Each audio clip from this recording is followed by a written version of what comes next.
Y si ustedes se han dado cuenta, en las últimas reuniones, en los últimos cultos, yo he estado hablando mucho acerca de interiorizar verdades, de confesar fe, de confesar victoria, de creernos lo que la Biblia dice que somos.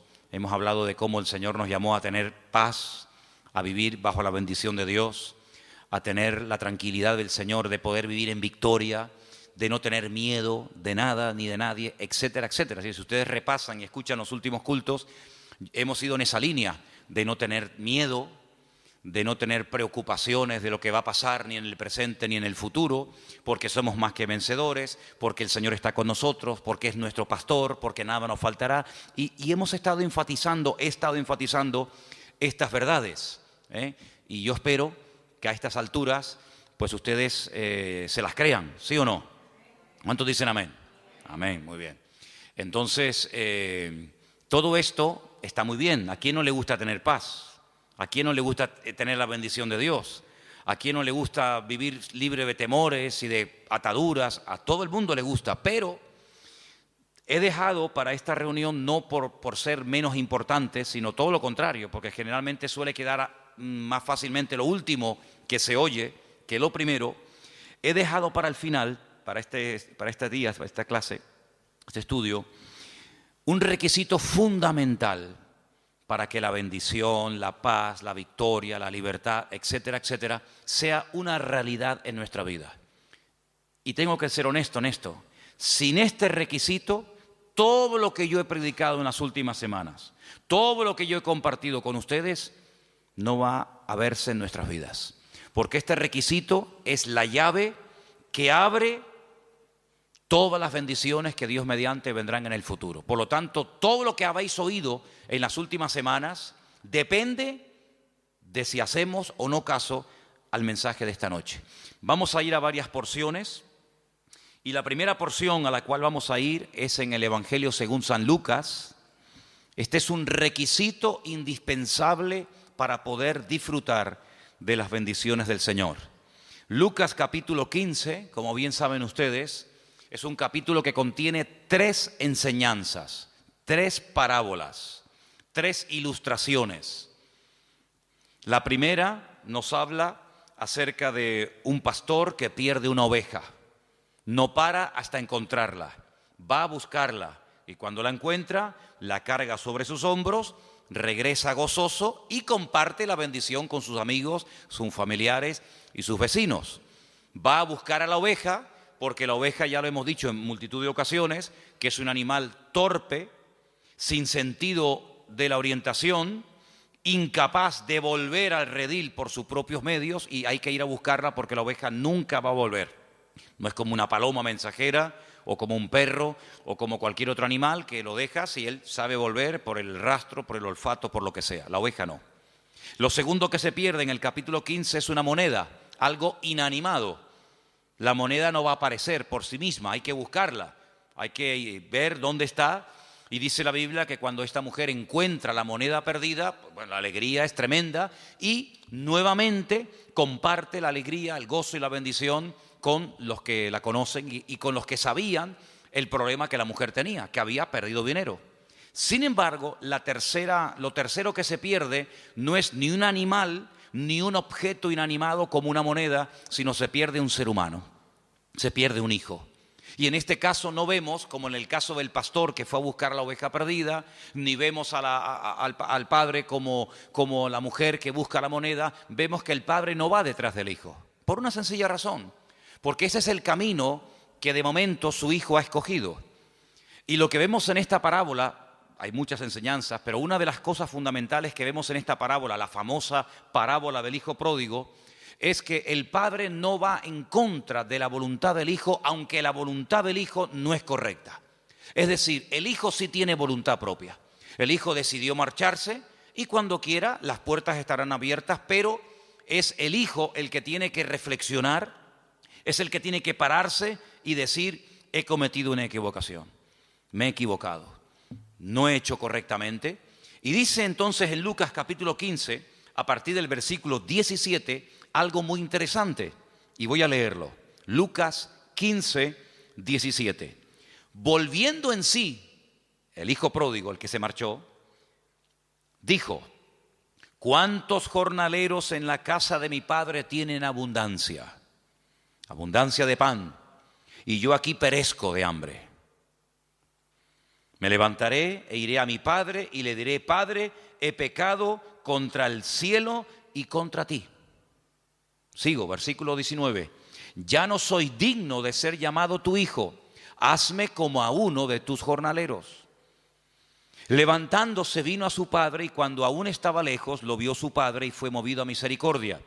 Y corrió y se echó sobre su cuello y le besó.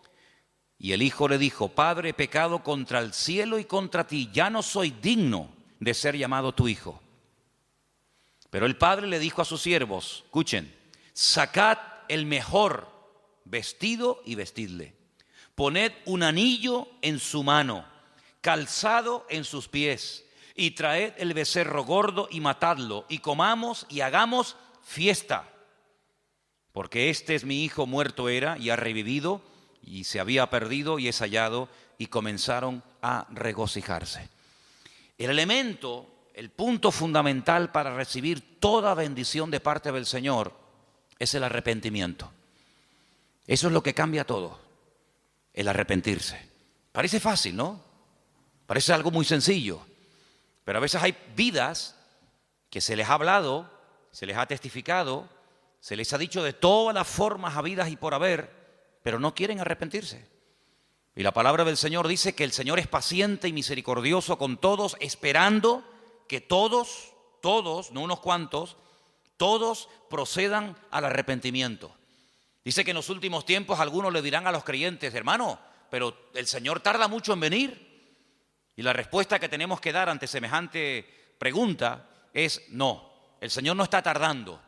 Lo que pasa es que el Señor está esperando a que más gente procedan al arrepentimiento.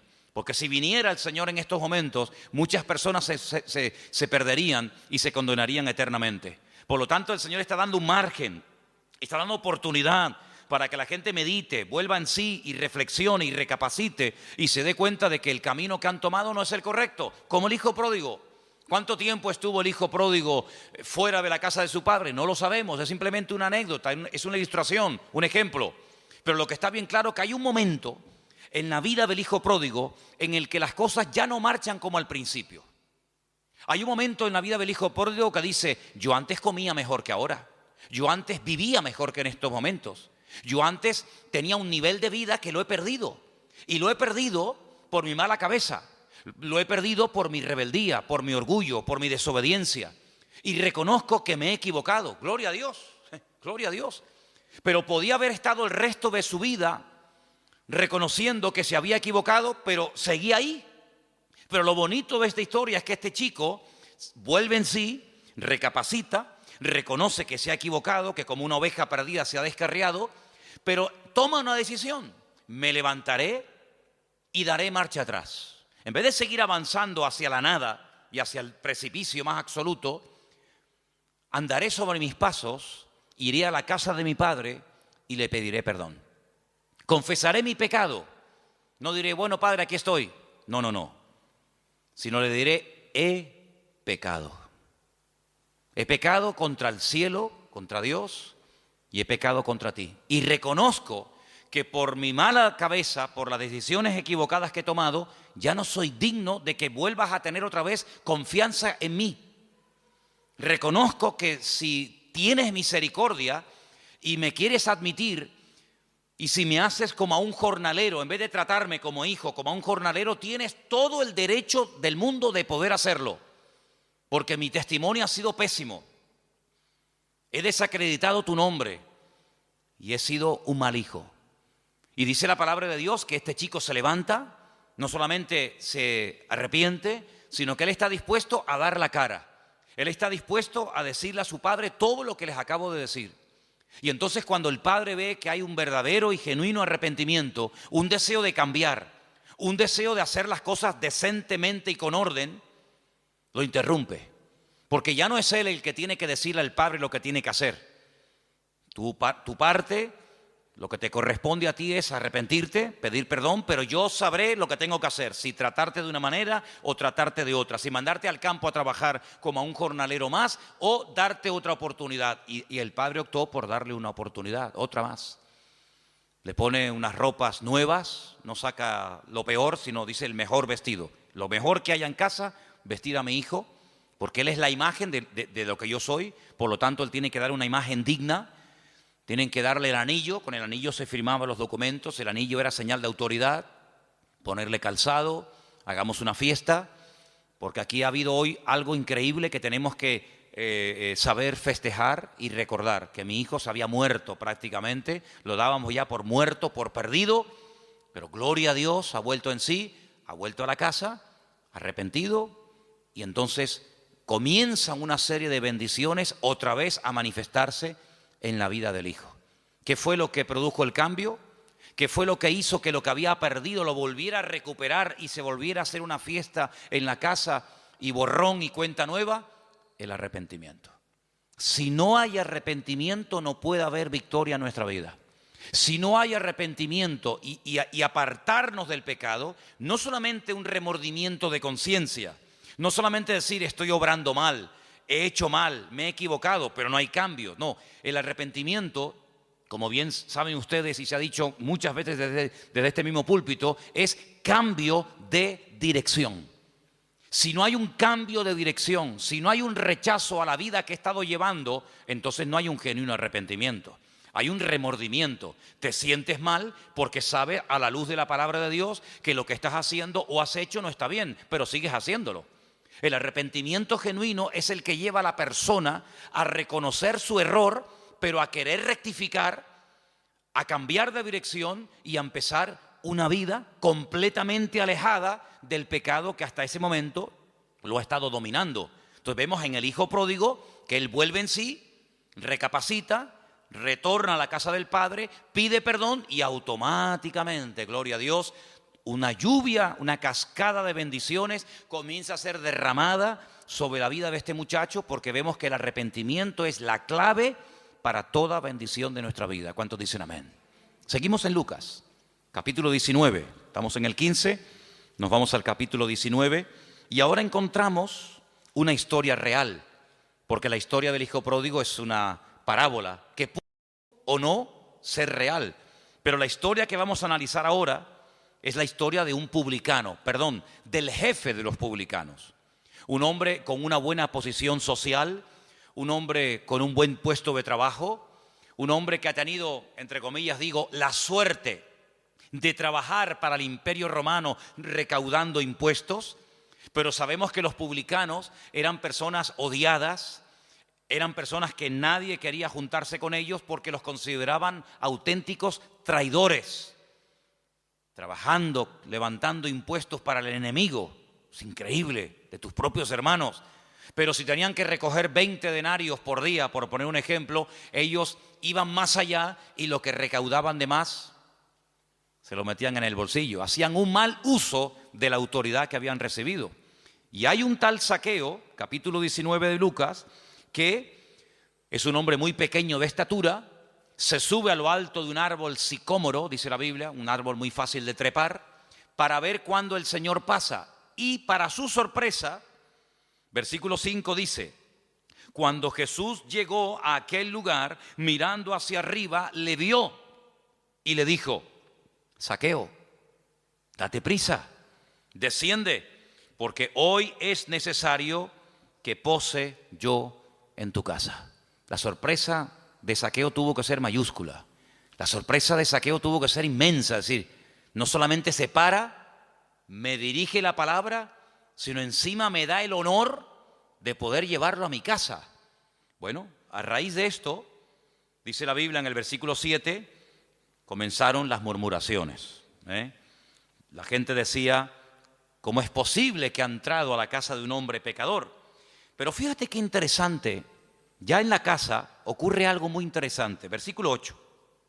Entonces Zaqueo, puesto en pie, dijo al Señor, he aquí, Señor, la mitad de mis bienes doy a los pobres. y si en algo he defraudado a alguno, se lo devuelvo cuadruplicado. Ahora es cuando por primera vez vemos a Jesús abriendo la boca y diciendo algo. Hasta entonces sabemos que entró a la casa de un publicano que estaba sentado a la mesa seguramente con sus discípulos que estaban comiendo, pero si no hubiera sido por esta palabra de Zaqueo, probablemente el Señor hubiera entrado y salido de la casa de Zaqueo sin decir ni mu. Pero ahora se levanta el Señor y dice, hoy, versículo 9, hoy ha venido la salvación a esta casa, porque este también es hijo de Abraham, porque el Hijo del Hombre vino a buscar y a salvar, ¿qué? Lo que se había perdido. Dije el otro día que la palabra salvación se puede traducir por salvación, por sanidad o por liberación. Hoy esta casa ha sido liberada. Esta casa ha vivido bajo opresión.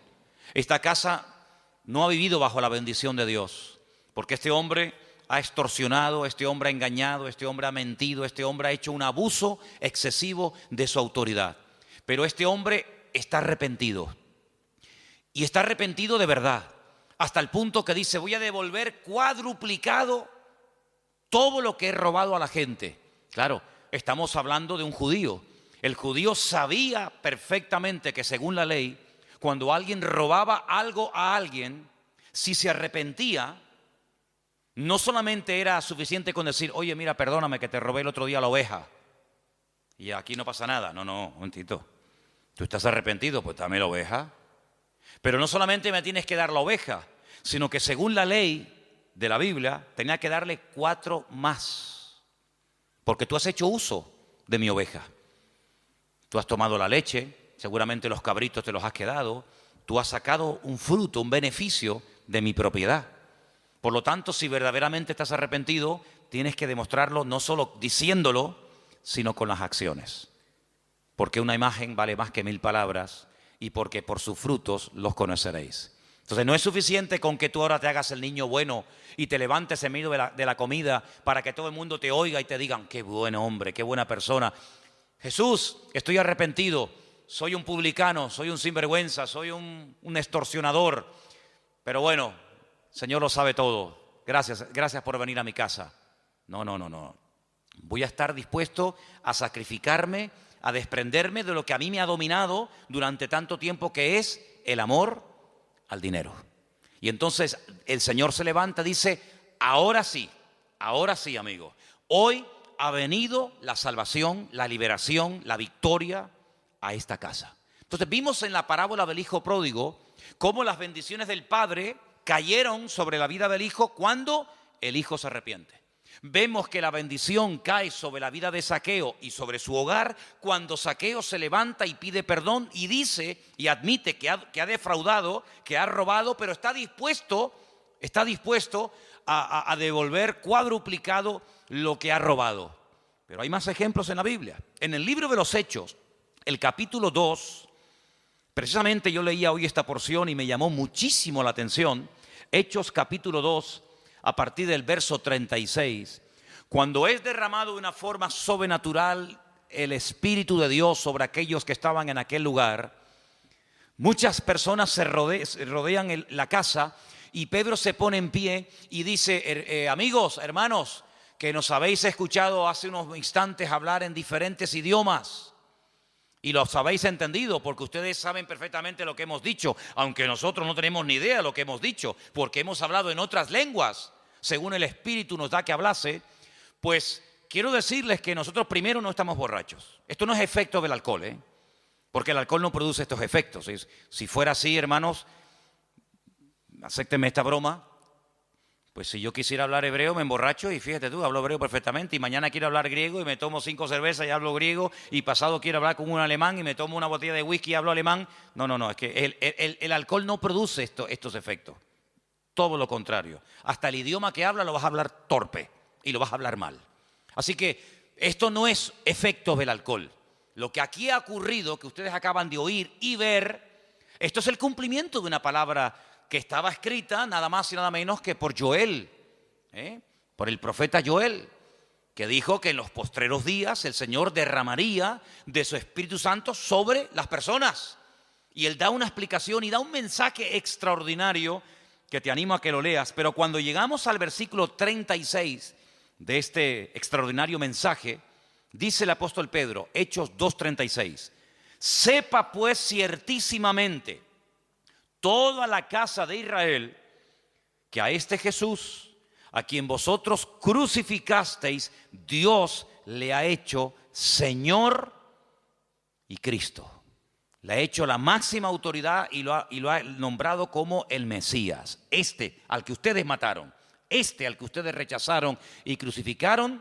Esa fue la reacción de los hombres, pero la reacción de Dios es que Dios lo ha levantado y lo ha hecho Señor y lo ha hecho Cristo. Y dice en el versículo 37, al oír esto, es muy fuerte, se compungieron de corazón y le dijeron a Pedro y a los otros apóstoles, varones hermanos, ¿qué haremos? Hemos metido la pata, nos hemos equivocado, hemos matado al Mesías, hemos matado al enviado de Dios. ¿Hay remedio? Bueno, yo dije hace poco en un mensaje que el diablo es un experto en cerrarte puertas y en oprimirte y en agobiarte y en pintarte un panorama catastrófico donde no ves salidas, ni puertas, ni ventanas, ni respuestas, ni nada. Pero nuestro Dios es un experto, aleluya, en mostrarnos la realidad, pero en darnos respuestas, en darnos salidas y en darnos soluciones. Cuando ellos dicen, bueno, ¿y ahora qué hacemos? Pues el apóstol Pedro dice algo increíble, versículo 38, arrepentíos y convertíos. Dice el versículo 38, cada uno de vosotros en el nombre de Jesucristo para el perdón de vuestros pecados y recibiréis el don, el regalo, la dádiva del Espíritu Santo como nosotros. Y después les habla de la promesa. Dice, mira, esta promesa que dio Joel, que se ha cumplido hoy, no solamente es para nosotros, sino es para ustedes también. Y para cuantos el Señor nuestro Dios llamare. Y entonces dice que ese día se arrepintieron, se convirtieron, cambiaron de vida, se bautizan y automáticamente entran a formar parte de la iglesia, del cuerpo de Cristo, de la iglesia del Señor. Es decir, estamos viendo ejemplos de cómo las bendiciones del Padre se derraman sobre el Hijo pródigo cuando éste se arrepiente. Estamos viendo cómo la bendición llegó al hogar de Zaqueo cuando éste se arrepiente y está dispuesto a cambiar. Y estamos viendo ahora una enorme multitud de personas dolidas, compungidas, digamos, diciendo, madre mía, la que hemos liado, ¿ahora qué hacemos? Pero el apóstol Pedro le dice, arrepiéntanse, cambien, conviértanse. Y automáticamente la bendición de Dios también será vuestra y caerá sobre vuestras vidas y sobre vuestras cabezas. Entonces estamos viendo cómo para recibir las bendiciones, para vivir en paz, para tener libertad, para tener gozo y para que el Señor esté a nuestro lado, tiene que haber previamente un reconocimiento de nuestra culpa, de nuestro pecado, confesarla pidiendo perdón delante del Señor y cambiar automáticamente. De lo contrario, la palabra que oímos, si nos toca, nos convence, nos redarguye de pecado y no cambiamos, al final la palabra, en vez de convertirse en una herramienta de bendición, se va a convertir en una herramienta de condenación. Porque la palabra viene para convencerte de pecado. Si te convence de pecado, si te redarguye el Espíritu de Dios, cuando escuchas la palabra y cambias y te arrepientes, gloria a Dios. Pero ¿y si no te arrepientes? Dice, ya no hay más ofrenda por el pecado, ya no se puede hacer nada más. No vamos a decirle al Señor que suba otra vez al madero y que muera otra vez. Eres tú el que no quieres cambiar, eres tú el que no te quieres arrepentir. Y todo el futuro maravilloso y todas las bendiciones que el Señor tenía para tu vida, tú lo estás echando a perder con tu falta de arrepentimiento y de una genuina conversión delante del Señor. ¿Cuántos dicen amén? Vamos a ir a algunos pasajes, otros pasajes del Nuevo Testamento para ir fortaleciendo todo esto y espero que esté quedando claro, ¿verdad?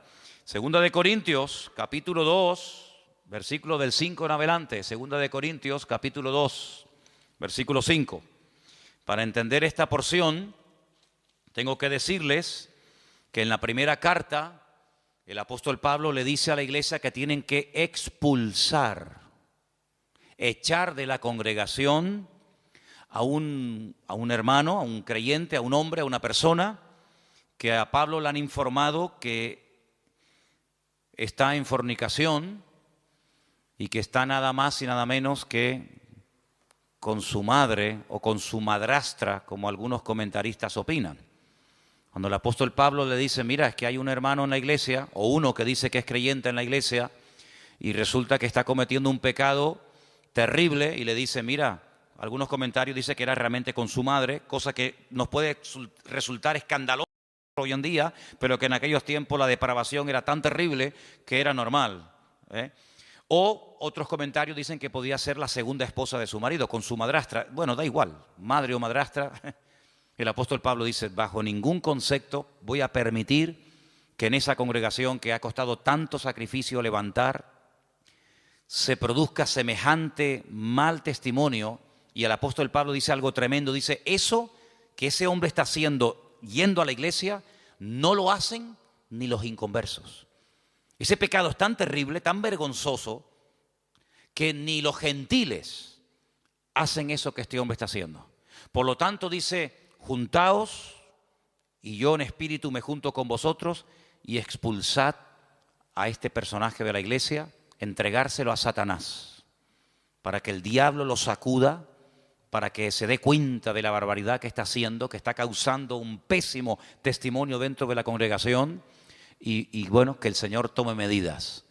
Se ve que lo expulsaron y este hombre recapacitó, este hombre reconoció su pecado, y ahora en el capítulo 5 de Segunda de Corintios, capítulo 2 de Segunda de Corintios, del versículo 5 en adelante, dice Pablo, Segunda de Corintios 2:5, si alguno me ha causado tristeza, no me la ha causado a mí solo, sino en cierto modo, por no exagerar, a todos vosotros, evidentemente.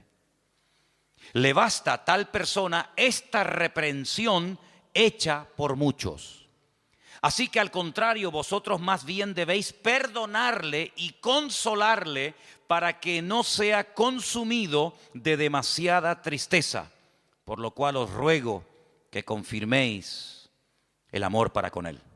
Porque también para este fin os escribí, para tener la prueba de si vosotros sois obedientes en todo.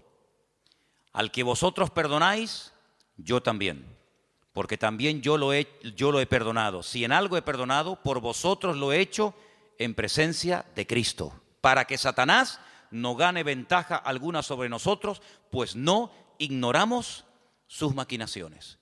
Si lo que él dice que se haga en Primera de Corintios, que es expulsar a este hombre de la congregación, en la segunda carta que le escribe a la iglesia de Corinto dice, ahora este hombre ha pedido perdón, este hombre ha reconocido su pecado, y ahora lo que tenemos que hacer es perdonarlo, consolarlo, volver a admitirlo en el seno de la iglesia, y si ustedes lo admiten, yo también. Si ustedes lo perdonan, yo también lo perdono. Y hacerlo pronto para que no le consuma la tristeza. Cuando una persona es reprendida, exhortada, puesta temporalmente en disciplina, esa disciplina tiene que surtir un efecto. Tiene que haber un cambio en esa persona. La disciplina no es punitiva, es decir, la disciplina no es para machacarte como la justicia del mundo. Cometes un delito y te meto en la cárcel. Me da igual si estás casado, si lloras, si coges una depresión, si comes bien, si comes mal, si tienes frío, si tienes hambre. A la justicia le da exactamente igual. El que la hace, la paga. Pum, al talego, fuera, se acabó. Sin embargo, la justicia de Dios no es punitiva, es con el objetivo, se aplica con el objetivo de restaurar. Se aplica con el objetivo de que la persona abra los ojos y se dé cuenta de que por ahí vas mal, amigo, de que esa no es la voluntad de Dios, que Dios nos ha llamado a vivir en santidad, y que cuando un miembro del cuerpo causa un mal testimonio, en cierto sentido, toda la iglesia está causando un mal testimonio, porque juzgan y sacan conclusiones equivocadas por la culpa de uno. Entonces el apóstol Pablo, viendo que la iglesia ha hecho lo que le dijo Pablo que hiciera, y viendo que este hombre se ha arrepentido, dice, volver a admitirlo. Pero ¿qué fue lo que hizo que Pablo y la iglesia lo volvieran a admitir y le volvieran otra vez a brindar el amor y el apoyo y la cobertura de la iglesia? El arrepentimiento. Porque el arrepentimiento, vengo diciendo en las porciones que estamos leyendo esta tarde, que es lo que produce el cambio. El arrepentimiento es lo que abre o cierra la bendición de Dios. Una persona no arrepentida, una persona que no quiere cambiar, una persona que no quiere dejar el pecado, Juan va mucho más allá y dice, probablemente no ha conocido nunca a Dios. Porque el que practica asiduamente el pecado y no siente remordimiento, sino que sigue y sigue y sigue, y le hablan y le dicen y escucha, y dice una persona reiterativa y que sigue pecando y pecando y pecando, el apóstol Juan dice, probablemente nunca ha conocido a Dios, porque el que ha conocido a Dios no practica el pecado. Una cosa es que no pequemos. ¿Quién no peca, hermanos? Pero otra cosa es practicar el pecado. Es decir, dice la Biblia que cuando conocimos al Señor, todos y cada uno de nosotros, en nuestra vida se manifestaban las características de los pecadores. ¿Cuál era? Pecar. Unos pecaron de una manera, otros pecaban de otra forma, pero todos nos encontramos al pie de la cruz, ¿sí o no? Todos tenemos que pedir perdón, unos por su fornicación, otros por su adulterio, otros por su vida de idolatría, otros porque vienen de la santería y de la brujería, otros porque vienen del agnosticismo y del ateísmo más absoluto. Es decir, cada uno tiene su historia. Cuando venimos al Señor, nos convertimos, nos arrepentimos, nos convertimos, las cosas viejas pasaron, y aquí todo es hecho nuevo, y ahora tienen que comenzar a notarse en nuestra vida cambios, a corto y a largo plazo.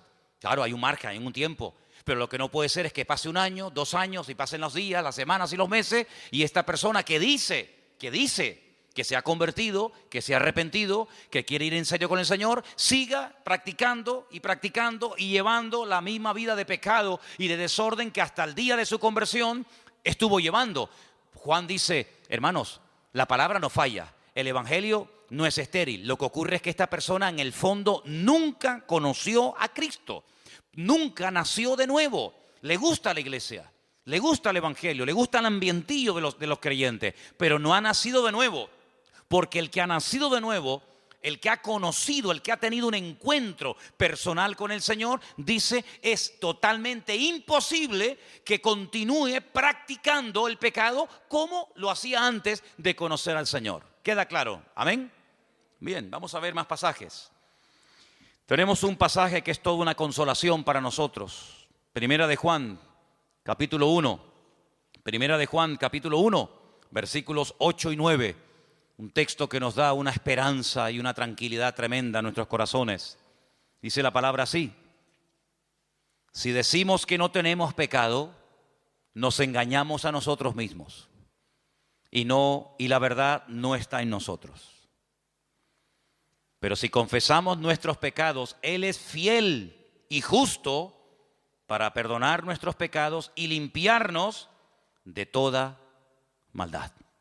Es decir, si hemos pecado y le pedimos perdón al Señor en un genuino arrepentimiento, el Señor siempre, siempre perdona. ¿Cuántos dicen amén? Siempre perdona. ¿No se cansa de nosotros? Yo creo que no. Yo creo que el Señor es un Dios que está tan deseoso de bendecirnos y de estar con nosotros, que en el momento en el que ve que verdaderamente estamos arrepentidos y le confesamos nuestro pecado, el Señor siempre, siempre perdona. ¿Saben cuál es el único pecado que Dios no perdona? El que no se confiesa. Ese es el pecado que Dios no perdona, el que no se confiesa. No es que el que no se confiesa, me da igual cuál sea. Si usted tiene un pecado y no lo confiesa, aunque no sea, como dicen algunos, el pecado contra el Espíritu Santo, pero sea cualquier otro, si usted tiene un pecado en su vida y no lo confiesa, evidentemente su pecado le va a condenar, porque pecado no confesado es pecado que te lleva a la muerte, porque la paga del pecado es la muerte. ¿Cuál es el pecado que Dios perdona? Aquel que se confiesa en un genuino arrepentimiento, invocando el perdón y la sangre de Cristo, y Él es fiel y justo para limpiarnos de toda maldad. ¿Cuántos dicen amén? Seguimos en Juan, capítulo 2, verso 1. Hijitos míos, estas cosas os escribo para que no pequéis. Ese es el objetivo, que no pequemos. Pero si alguno hubiere pecado, abogado tenemos para con el Padre. ¿A quién? A Jesucristo. Esa palabra abogado es la misma palabra que aparece en Juan cuando dice consolador, paracleto. Tenemos un abogado delante del Padre que es Jesucristo el justo. Él es la propiciación, una palabra un poco rara, ¿no? Él es nuestro sustituto, el que ocupó nuestro lugar. Eso es lo que es propiciación. Él es el sustituto, Él es la propiciación por nuestros pecados. Y no solamente por los nuestros, sino por los de todo el mundo. En esto sabemos que nosotros le conocemos, si guardamos sus mandamientos. Hay alguien que pueda decir, yo le conozco, yo sé, yo he tenido un encuentro con el Señor y no guarda sus mandamientos, es decir, su palabra. Esa persona es mentirosa. Miente. Y la verdad no está en él. Pero el que guarda su palabra, en este verdaderamente el amor de Dios se ha perfeccionado. Por eso sabemos que estamos en él. Nuestros deseos cambian. Estaba leyendo estos días y a lo mejor, no sé, a lo mejor probablemente el domingo comparta algo de esto. Hay un versículo en el libro de Ezequiel, capítulo 36, donde en el mismo versículo lo que me llamó la atención cuando lo leía es que aparecen como 3 tipos de corazones. La palabra corazón en el mismo versículo aparece 3 veces. Dice, yo les daré un corazón nuevo.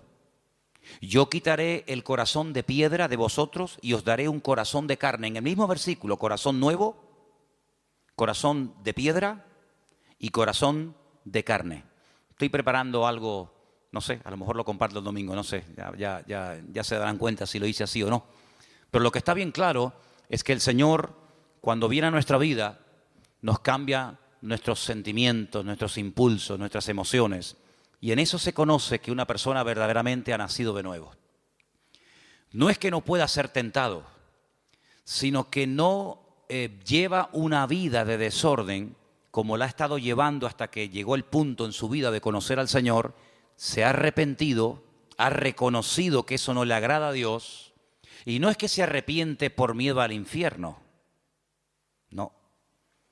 No es que se arrepiente por miedo al castigo eterno, no, sino que se arrepiente porque conoce y ama a Dios y no quiere ofenderle. Eso es una cosa muy diferente. No es que el niño se porta bien porque si se porta mal no le dejo jugar con la bicicleta. Entonces, como quiere jugar con la bicicleta, él se porta bien, pero si fuera por él se portaría mal. Pero como quiere jugar con la bicicleta, entonces se porta bien. Pero el verdadero Hijo de Dios no deja de pecar por miedo al castigo, sino el verdadero nacido de nuevo deja de pecar porque ama tanto a Dios que no quiere ofenderle, ni quiere hacer nada que no haría el Señor y que ofendería la santidad y la grandeza del Señor. ¿Cuántos dicen amén? Ahora, puede ser que como creyentes se peque, claro, ¿cómo no? Somos seres humanos y dice la Biblia que el espíritu está pronto y la carne es débil. ¿Qué ocurre entonces? Santiago, la carta a Santiago, hay un texto muy bonito en el capítulo 5, casi al final de la carta de Santiago, en el capítulo 5, 19 y 20. Escucha bien porque es un versículo muy interesante y espero que captes el espíritu de la letra. No solamente la letra, sino el espíritu de la letra. Santiago 5, versículos 19 y 20 dice, hermanos, no llamamos hermano a todo el mundo. Usted va por la calle y cuando entra, por ejemplo, en una cafetería a tomar un cortado, dice, buenos días, hermanos, Señor les bendiga a todos. Los de la barra te miran así diciendo, ¿de dónde ha salido este? No entras a la universidad por la mañana y dice, buenos días, hermanos, ¿qué tal? Señor les bendiga, hermanos. La gente dice, yo no soy tu hermano. ¿A quién le llamamos hermanos? Aquí, a nosotros. ¿Qué tal, hermano? ¿Cómo estás? Hola, hermanita. A mí me viene de maravilla eso de hermano y hermana. Cuando me quedo trabado y no me sale el nombre, digo, hola, hermana, ¿qué tal? Y quedo bien, encima quedo hasta educado, ¿no? Así que cuando Santiago dice hermanos, ¿a quién le está hablando? ¿A los inconversos? No, le está hablando a los hermanos. Y hermano en Cristo nuestro es todo aquel que tiene a Cristo en su corazón como tú y yo lo tenemos, ¿sí o no? Eso está claro, ¿no? Muy bien, sigo entonces. Hermanos, si alguno de entre vosotros se ha extraviado de la verdad y le hace volver, sepa que el que haga volver al hermano, nadie dice nada. Corríjame porque leí mal a propósito y nadie me dijo nada. Yo sé que ustedes me quieren mucho, pero no me permitan que lea mal la Biblia. El versículo no dice, sepa que el que haga volver al hermano, no dice eso, hermano. Dice, el que haga volver al pecador del error de su camino, salvará de muerte un alma y cubrirá multitud de pecados. Es decir, que existe la posibilidad de que después de haber conocido al Señor, de formar parte del cuerpo de Cristo, de ser hermanos y hermanas, pequemos y nos desviemos de la verdad, ¿sí o no? Entonces, ¿qué hacemos? Bueno, pues entonces lo que hay que hacer es volver al camino. ¿Y cómo se vuelve al camino? Arrepintiéndose. Señor, he pecado contra el cielo, he pecado contra tu palabra, te pido perdón, lo siento, Señor. No quiero volver a cometer este pecado. ¿Y el Señor qué hace?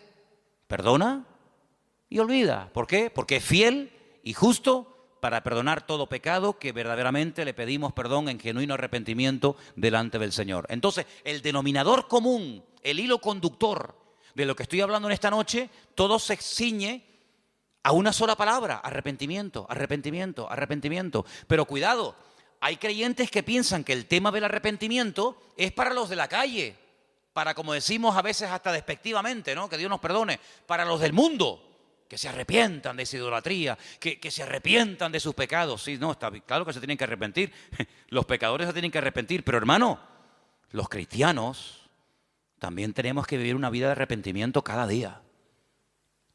O nosotros ya no pecamos. El que no practiquemos un pecado no significa que de vez en cuando no cometamos algún pecado. Porque dice la Biblia que el que no peca es varón perfecto, capaz de refrenar todo su cuerpo. Podemos pecar de muchas formas, tal vez no tan brutales, tal vez no tan exageradas como cuando no le conocíamos a Él, pero en definitiva se puede pecar. Pero gloria a Dios, que Dios es fiel y justo para perdonar siempre, siempre, cuando hay un genuino arrepentimiento en nuestras vidas y en nuestros corazones. ¿Cuántos dicen amén? Qué alivio, ¿no? Gloria a Dios. Bueno, tengo un versículo más. Vamos a Job, libro de Job, y con este texto terminamos. Libro de Job, capítulo 11. Y son versículos que a usted le van a resultar muy, pero que muy, muy conocidos, porque la mayoría se lo saben todos ustedes de memoria. ¿Sí o no? ¿Se lo saben de memoria? Dice Job capítulo 11, versículo 13. ¿Lo leemos juntos? Me gustaría que lo leyéramos juntos. Job 11, del 13 en adelante. Cuando lo tengan, dígame, ya lo tengo. Lo tienes, ¿no? Dice, si tú dispusieres tu corazón y extendieres a él tus manos, si alguna iniquidad hubiere en tu mano y la echares de ti, y no consintieres que more en tu casa la injusticia, entonces levantarás tu rostro limpio de mancha, serás fuerte, nada temerás, olvidarás tu miseria o te acordarás de ella como aguas que pasaron. La vida te será más clara que el mediodía, aunque oscureciere será como la mañana. Tendrás confianza porque hay esperanza. Mirarás alrededor y estarás seguro. Te acostarás y no habrá quien te espante, y muchos suplicarán tu favor. Pero los ojos de los malos se consumirán, no tendrán refugio, y su esperanza será dar su último suspiro. ¡Qué maravilla de bendiciones!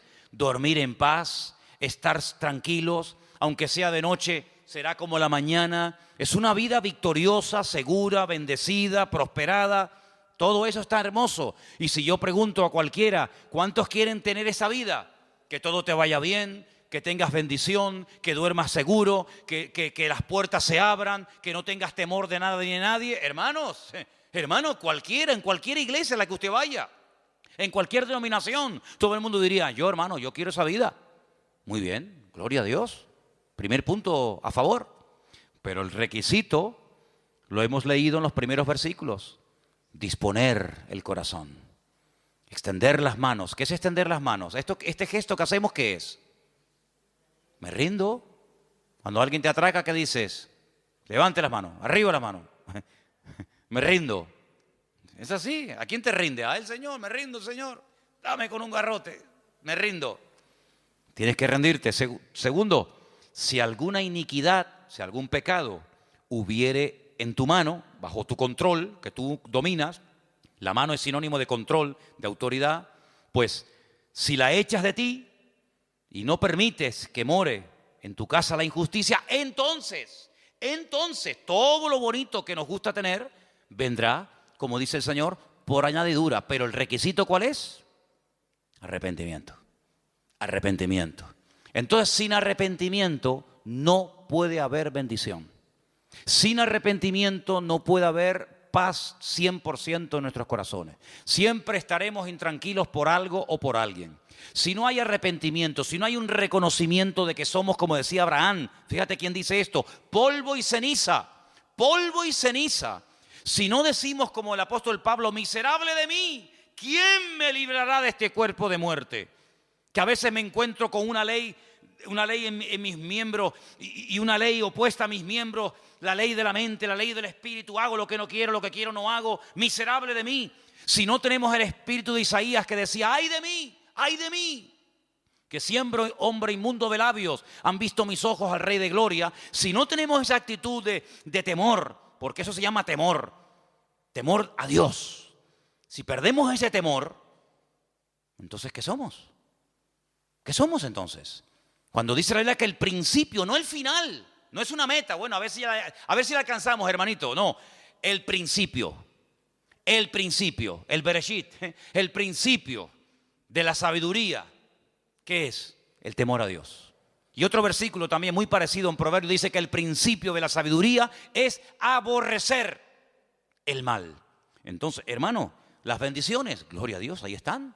Pero si hemos sido llamados para ser personas bendecidas, si hemos sido llamados para tener al Santo de los Santos con nosotros 24 horas al día, si hemos sido llamados para vivir con gozo, con libertad, con quietud, con calma. Dice, en el mundo tendréis aflicción, pero confiad, yo he vencido al mundo. Pero bueno, ¿y entonces por qué a veces no hay esa paz, no hay esa bendición? Bueno, pues porque a veces pecamos, pero cuidado, y quiero dejar bien claro esto, porque a veces nosotros podemos llegar a presumir o a sentir una falsa seguridad porque decimos, pero si yo no estoy pecando. No estoy pecando porque mira, no hago ni esto, no hago aquello, no hago tal, no hago cual, no sé qué. Y metemos el pecado en una parcela donde decimos, no estoy pecando porque no cometo adulterio, porque no fornico, porque no robo, porque ya no me postro ante imágenes, porque no hago. Y entonces yo me creo que como cristiano, como ya dejé de hacer, como ya no hago ciertas y determinadas burradas o barbaridades que hacía, pues ya no estoy pecando. Momento, dale la vuelta a la moneda. La otra cara de la moneda dice que el que sabe hacer, porque hemos aprendido a no hacer lo malo, eso ya lo sabemos. ¿O tendremos otra vez que repetir lo que está mal? No, pero el que sabe hacer lo bueno y no lo hace, pues dice la Biblia que también está pecando. Es decir, una cosa es pecar por acción, que ya no es nuestro caso, pero en nuestro caso es muy peligroso el estar pecando por omisión. Saber que tengo que hacer algo y no lo estoy haciendo. Puedo decir, Señor, mira, yo no estoy adorando imágenes. No me faltaría más que a estas alturas todavía estemos con este rollo. Pero es que de eso no tienes que presumir. Porque tú sabes, porque mi espíritu mora en ti, que la idolatría, la brujería, la hechicería, etcétera, todo eso es pecado. Pero mi pregunta es, ¿tu vida en qué se ha convertido? ¿En una vida de estancamiento, en una vida de no peco, no hago nada, vivo como en una burbuja herméticamente? ¿O mi vida es una vida activa donde sé que tengo la obligación de hacer ciertas y determinadas cosas y las estoy haciendo? Porque también se puede pecar de esa manera.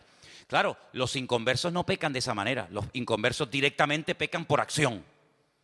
Pero el creyente muchas veces peca por omisión. Y es un área de la vida en la que de vez en cuando, como dice Pablo, examinaos. Probaos a vosotros mismos. A veces estáis haciendo las cosas decentemente y con orden. No haciendo lo malo, porque eso ya está más que superado, porque eso forma parte del pasado, sino si ahora estáis haciendo, cumpliendo con tu ministerio, aportando tu don, aportando tu habilidad al cuerpo de Cristo. Si estás dando fruto, porque la Biblia dice que el que no da fruto se le corta. Pero el que da fruto se le sigue podando, se le sigue tratando para que dé aún más fruto. Luego nuestro nivel de poder pecar ahora ya no está en el nivel inferior del pecado de acción.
Hypnotize me, baby, yeah.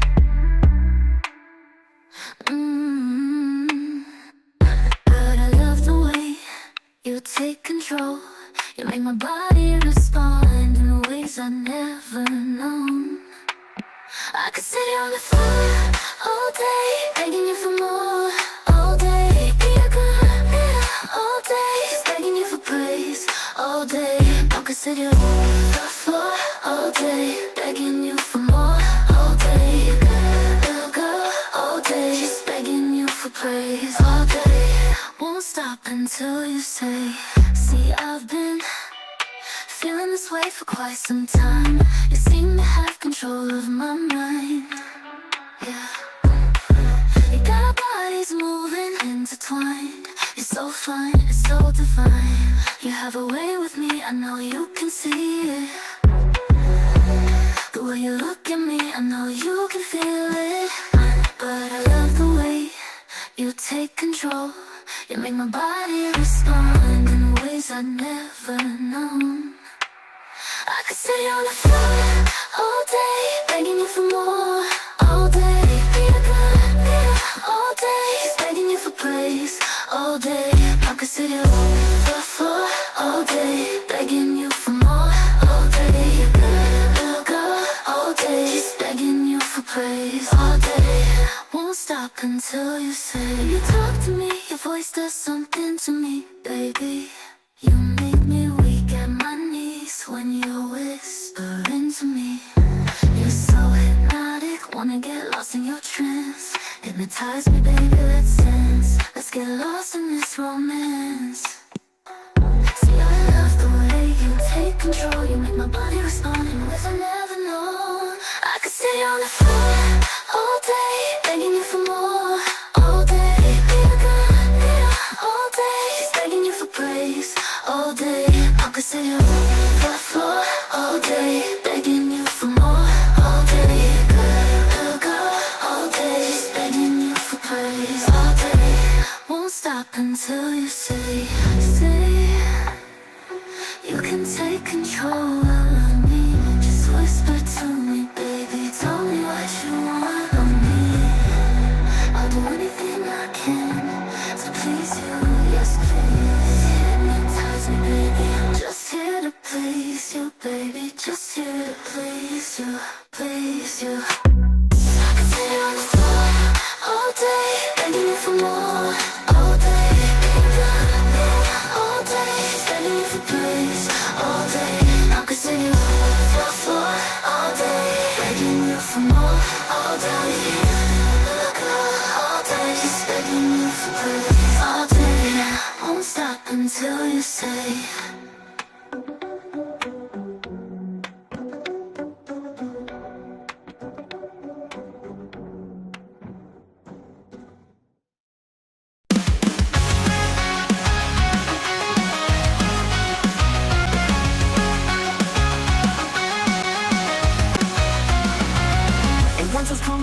There's a shift in the air. Dark clouds fill the horizon. The storm's approaching you. Air